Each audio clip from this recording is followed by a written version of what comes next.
Good evening, good afternoon, good morning, good whatever time it is, wherever you are, whoever you are. Welcome once again to Nerd Week Live, the show in which we, the folks at Nerd Caliber, bring to you nerd news from the past week, anything that's occurred or many things that have occurred since the last show last Tuesday. I'm Rodney Brown. I'm the editor-in-chief of Nerd Caliber, first-person shooter on Facebook as a cosplay photographer, also that name on Instagram.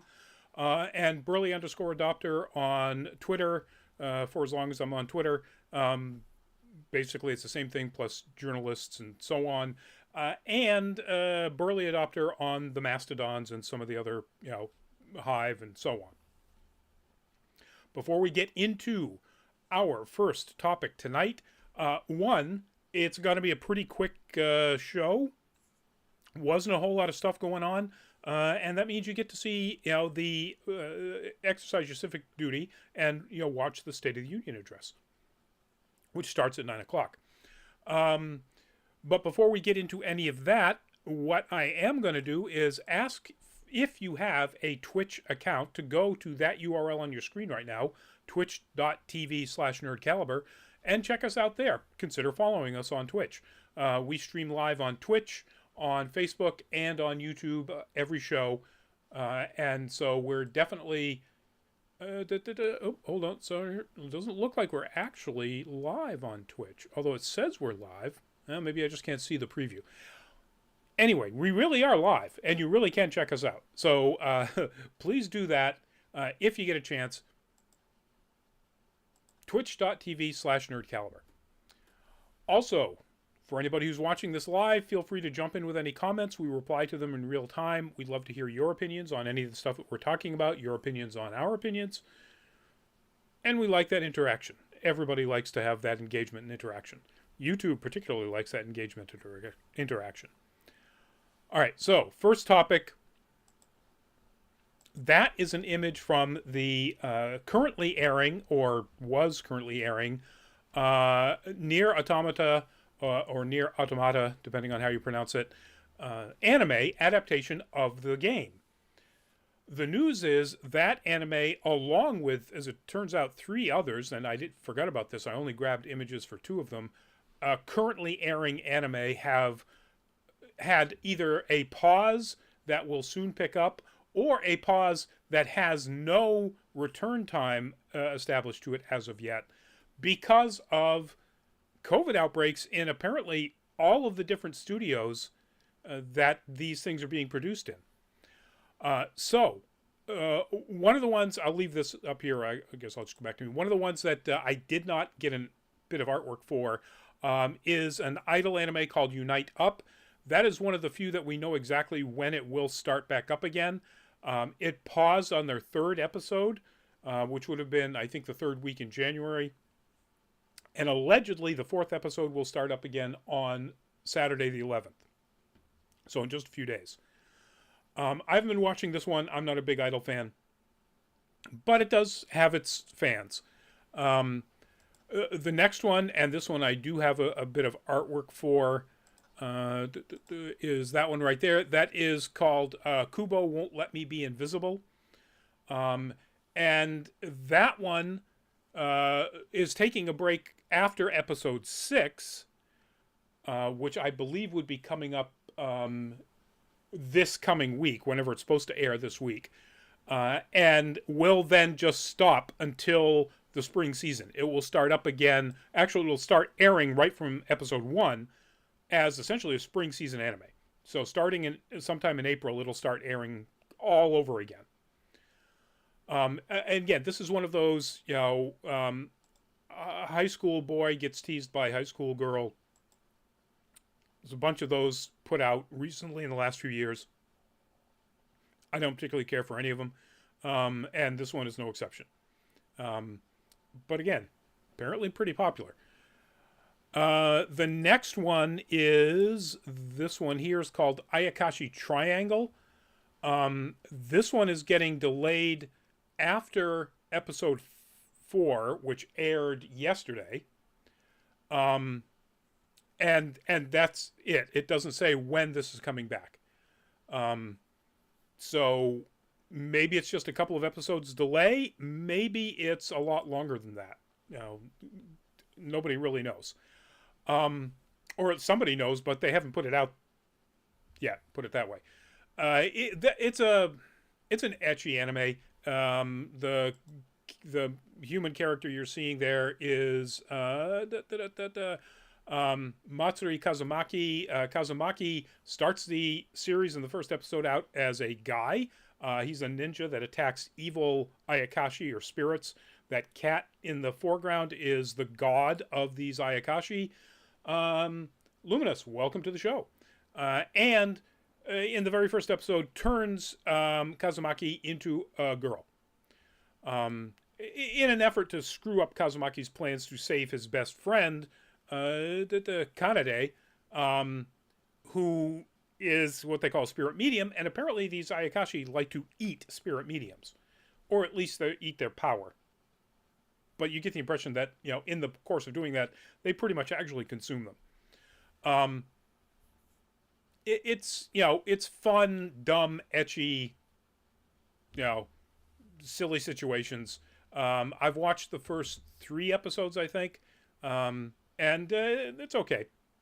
The comedy is, as most ecchis are, in a situation like that, they try to mine it for comedy. It's an occasional chuckle, and that's about it. And then the one that I first put up here, and the one that I have been watching religiously and I'm really enjoying, is Nier Automata version 1.1a. The 4th episode aired, and after that, it is delayed to an undetermined time.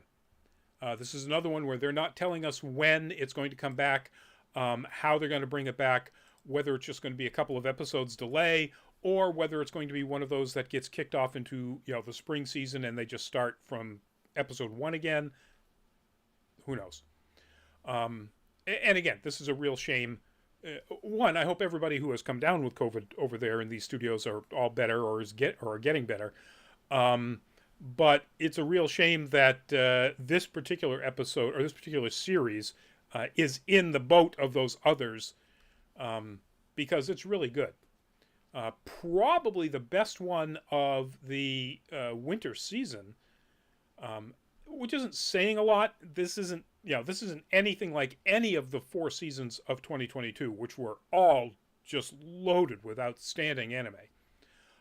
This season has a few okay, a lot of that's worth watching, and then one, Nier Automata is the one standout, and we don't get to see that this season anymore.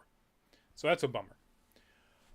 But that's it for your anime news right there, folks. And this all happened this was announced a couple of weeks ago, and I've actually had this on twice now, and it got bumped by other things. James Gunn. But like I said, this is a really slow news week, so it's time to bring that back. All right. One of the other things that got bumped for 1 week, and it's time to finally bring it back, and I'm really glad I did, is new casting news for the upcoming Disney Plus series Percy Jackson.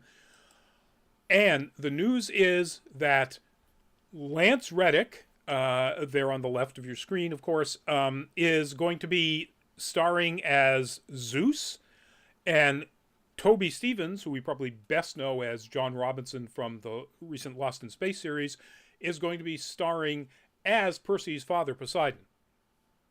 So, great gets. Stephens, you may remember, I had to look this up because I thought he looked like him. Probably your first exposure to Stephens as an actor, and mine certainly was in the Pierce Brosnan era Bond movie, Die Another Day, where he played the villain. So, he's been around for a while. Amazing that he still looks that young. Good for him. But I like his work. I thought he was really good as John Robinson in Lost in Space. Nothing that really stands out. I'm a Lance Reddick stan. I mean, The Wire, Fringe, one of the best, deep thought sci-fi series done in recent decades. Karen from the John Wick series, the hotel, well, not manager, the hotel desk manager. Um, he's a fantastic actor. He's absolutely wonderful. So I'm really looking forward to this, and I think it's really great that they cast him as Zeus. It's also a good sign that they're casting these important but not vital characters at this point, which means they're probably pretty close into production. And while the article here on Deadline or on Variety, um, doesn't give us any sense of exactly when this is going to come out, I'm very excited that it seems to be moving along very quickly. And of course, the amazing young Walker Scobell as Percy Jackson in this series. When they put out the teaser for it, we, you know, did an article or put that into this show. Yeah, that was what 2 months ago at this point. So I'm looking forward to this. I think they've done some fantastic casting. In addition, I mean, Jason Mantzoukas, Lin-Manuel Miranda, just wonderful. So good on you guys. Keep it up, Disney Plus. Let's just turn this into something that's even better than the movies, which I didn't hate the movies. I thought they were entertaining. But from what I understand from people who are real fans of the books, the changes just weren't necessary. Aging them up was not needed, but they did it anyway. So Percy Jackson coming up on Disney Plus at some point. All right, our next bit of news. Gosh, it's only 8:12. I got to slow down here. This is one of the covers. Actually, I think it's the cover for the collected Criminal: The Last of the Innocent comic series. The news here is that Criminal is going to be getting, according to Deadline's exclusive, so it's not been confirmed, but a series at Amazon Studios. Made by Amazon Studios, so one would assume at Prime. Criminal is a hard-boiled criminal kind of noir comic book series written by Ed Brubaker, painted by Sean Phillips. And Brubaker is a fantastic writer, comics and television. 3 different either issues or collections of Criminal, again, issues or whole collections of stories or graphic novels have won Eisner Awards in 3 different categories. And this started back in 2006. The first issue came out. It won the Eisner Award that year. This is quality storytelling. Brubaker has been working in comics, fairly traditional comics too, for a long time. He was the co-creator of Gotham Central, or revamped the Catwoman storyline with artist Darwin Cook. While he was working for Marvel on Captain America, he created the character of the Winter Soldier. So all of that's fantastic. He was a supervising producer on Westworld. As far as his TV work, worked on Falcon and the Winter Soldier, and was the co-showrunner of the Batman Cape Crusader animated series. He's got a really deep pedigree when it comes to comic book work and television work. And I think this is going to be probably a big hit for them, for Amazon. As long as they work within the quality of the storytelling and the writing that Brubaker can bring to and has brought to the comics, they should be fine. If they start going too far off of that stuff, and turning it into something other than the comic that won the Eisner Award 3 different times, the quality may just not be there. But fingers crossed. I'm hoping that this is true. Again, this is a Deadline exclusive. Pardon me. So that means they have not confirmed it with anybody other than their inside sources. I say often here, if it's a exclusive or an inside source story from The Hollywood Reporter, from Deadline, from Variety, chances are it's trustworthy. And so I'm assuming this is also trustworthy. Since they've just announced it, no idea of who's going to be, the showrunner, who they're casting in any of the roles. That is described, Brubaker describes the comic series as a interweaving saga of several generations of families tied together by the crimes and murders of the past. It's a direct quote in a Deadline article from 2019. But so the stories, this isn't necessarily a linear story following a single character.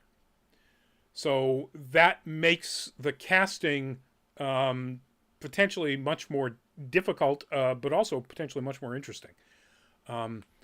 You've got different characters, stories that require different characters to be cast, and that gives you the possibility of bringing really amazing people in for, entire seasons or story arcs or so on. Kind of like Fargo has been doing since it started its run as a television series. So I'm looking forward to it. I'm looking forward to finding out more information about it. I think Brubaker is just amazing. So we'll keep you informed as we get more info. I might be able to talk this way. No, that would be 14 minutes of talking about one subject to get me to 8:30. I don't think it's going to make 8:30. But we have more insider information, this time about Swamp Thing, the upcoming DCU movie that James Gunn literally just announced last week. And the news is, according to Deadline again, that James Mangold is looking to direct Swamp Thing, is in early talks to direct Swamp Thing. This, by the way, is an image from the unfortunately short-lived DC Universe series that never made its transition over to HBO Max when that whole deal happened. So, unfortunately, we have had a fairly good interpretation of Swamp Thing fairly recently. But putting the director of Logan, assuming this works out, at the head of what Gunn has described as a dark, essentially horror story version of Swamp Thing that has huge, important implications to what their planning is for the entire 10-year multi-chapter DC Universe cycle. I'm all for it. Apparently, Mangold is also finishing up the current Indiana Jones and the Dial of Destiny. So we'll get to see how he handles a really, really big budget project. I mean, Logan wasn't an indie film, but it kind of played like an indie film. I'm sure it had a huge budget. It had Hugh Jackman in it.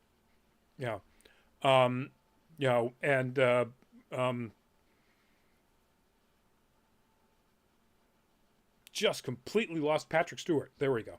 It's like, Stewart, what's his first name? Jean-Paul. No, that's the character. But not in this. Of course, in this movie, in Logan, he was Xavier.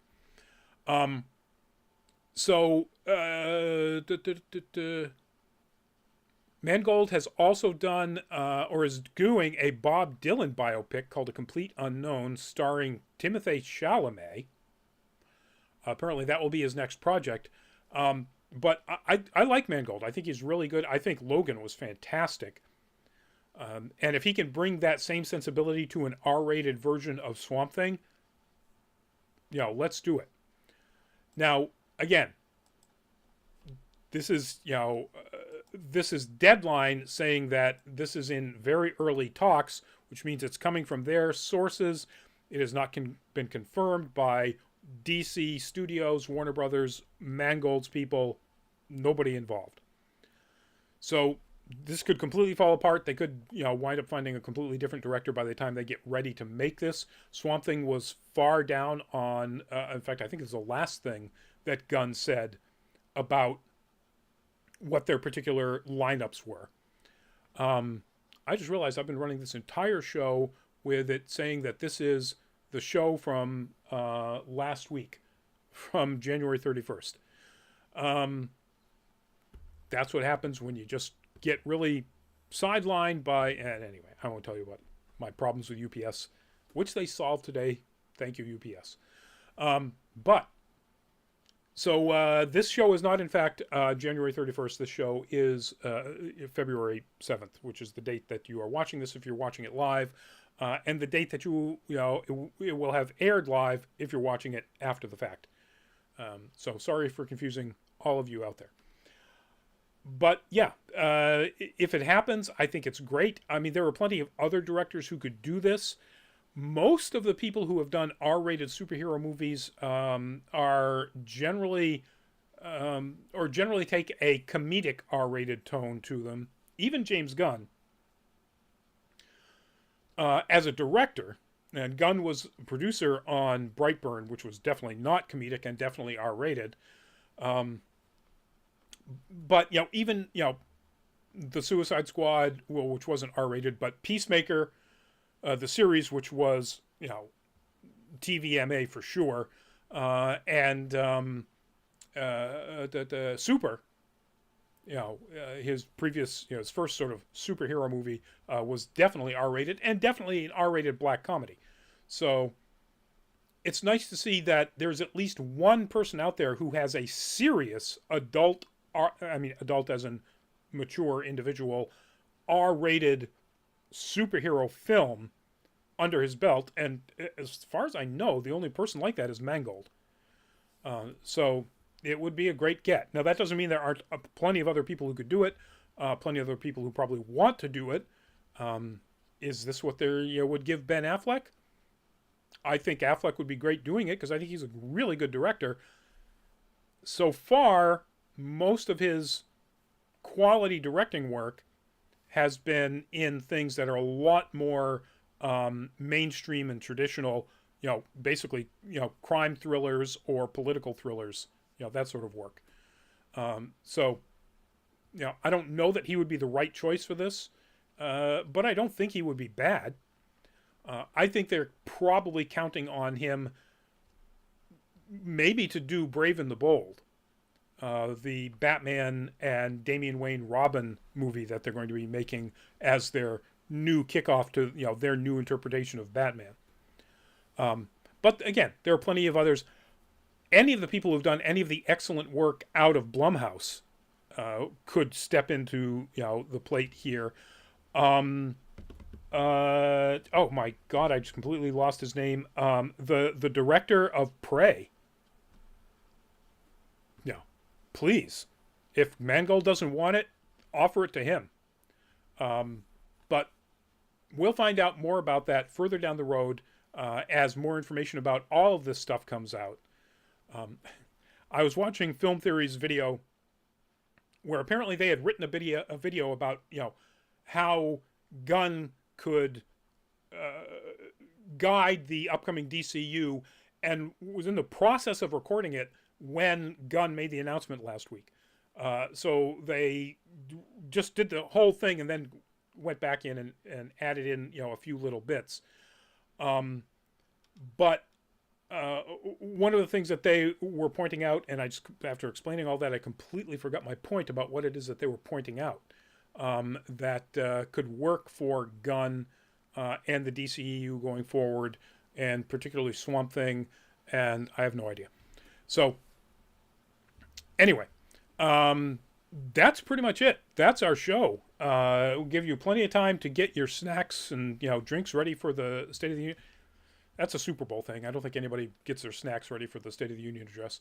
But having said that, we do want to end with our last promo. That is, of course, asking you to check out our Patreon page at patreon.com/nerdcaliber and considering becoming a patron. We'd love to have you do so. We have 3 tiers. That's it. The lowest one is $2. Basically, all of this is just to go help us get to cons and generate more content for YouTube, for the website, and things like that.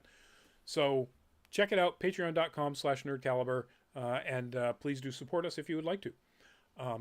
Otherwise, we will see you at an upcoming show where I promise I will have the date correct for the next show, or at an upcoming con. I think our next con is in 2 weekends, which will be KatsuCon. I won't be there. Greg, Wonder Llama Photography, will be there. And then after that, I think it's Anime Boston at the end of March. Or no, early April. No, it is PAX East at the end of March. And we will definitely be at PAX East. We'll have a big team there. I will be in the place I'm currently planning on being in the place that I spent most of 2020 PAX East. I was going to say last PAX East, but the last one they held. Lumina says, I'm glad Drew Goddard is working in the DCU. I think I mentioned him last week, and I don't recall in what context. What is Drew Goddard doing with the DCU? If you are of a mind to tell us. Yeah, so I'll be over there when you walk in. I'll be over to the right, the seating area by the elevators. And we'll have, a big team wandering around doing video, other photography, stuff like that, social media work, etc. And then, of course, Anime Boston, we'll have our table out in the community row. I will not be at that table. I am once again staffing this year. This year I'll be the assistant photo department manager. So you're probably not going to see me. But do check out the people who are working the table and stop in and say hi. And while I wait for Luminous to overcome the delay in being able to make a reply, Luminous forgets what project he's working on too. That makes two of us. All right. Good night. Back at you, Luminous, and good night to everybody. Please stay safe out there. Thank God we don't have that cold snap like we had this last weekend, at least here in the Northeast. And it looks like the ice is melting down in Texas. So, but, it's still the winter and there's still bad weather coming for, everybody. So stay safe. And with all those reports that I just talked about COVID-19, again, I've got friends that are, dodged it since 2020, never caught it. And just in these past weeks, just this past week, multiple friends on Facebook pointing out that they've caught COVID finally. So, just be safe. Wear a mask when you're out in a crowd. It's that simple. We'll see you at another show. We'll see you at an upcoming con. Good night and bye-bye.